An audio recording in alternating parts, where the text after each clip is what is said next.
Dig yna, ti'n y pamphlet sydd ti'n ar BD?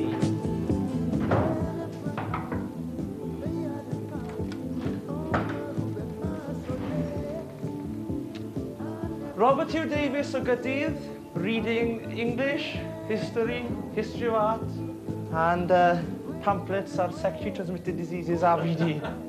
Diolch am mynd i llyfr, Rob. Nice one.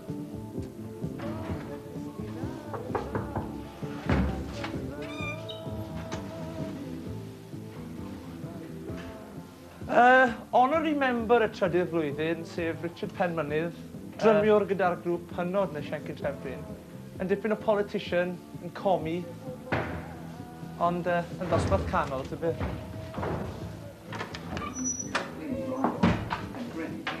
Mon Stafell, bit of mess. Note, extra long gwely, 6'8", nice one, hey?